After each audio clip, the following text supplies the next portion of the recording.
a ce continent divisé entre, d'une part, ce royaume de Kalenia et puis trois autres royaumes qui, eux, sont unis et ce qui les divise, c'est la religion. Peut-être pourriez-vous nous en parler un petit peu plus?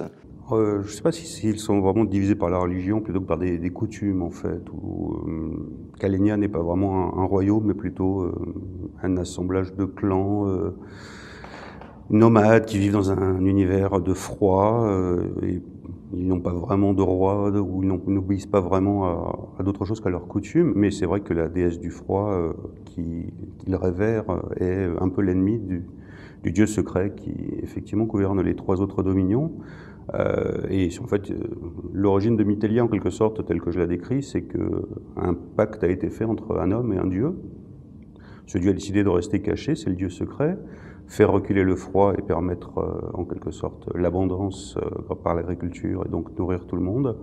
en échange de sacrifices quotidiens à cette divinité afin qu'elle ait de plus en plus d'adorateurs. C'est un petit peu l'idée de base, les dieux vivent de l'adoration des fidèles, ils doivent se rendre au temple, ils doivent faire des sacrifices, des fruits ou des animaux, mais donner un petit peu de leur sang, ce qui permet d'entrer en contact avec la divinité. C'est un peu l'univers que j'essaie de créer, qui est proche de la mythologie gréco-romaine. Parlez-nous un petit peu de ce personnage que l'on découvre au début. C'est un fuyard et on ne sait pas pourquoi. Oui, en fait, quand l'histoire commence, il n'est pas prince, il est boiteux par contre, mais il est seul, il n'a pas de cheval, il a à peine une arme, et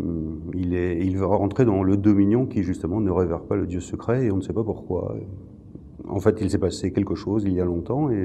ou il y a quelques années en tout cas, et on ne sait pas ce qui lui est arrivé, et on ne sait même pas qu'il est prince avant le deuxième chapitre, où on apprend petit à petit par des retours en arrière ce qui s'est passé, mais tout cela va continuer aussi dans le tome 2, puisque pour le moment sa quête est de retrouver son trône, puisqu'il a été usurpé, ce qui n'est pas possible normalement, puisque la famille d'où vient Kimaï a passé ce pacte avec le dieu secret, et depuis 1000 ans, sa famille a toujours été au pouvoir, il n'y a jamais eu de trou, de vacances de pouvoir, il y a toujours eu quelqu'un pour prendre la place d'un pourvoyeur qui meurt.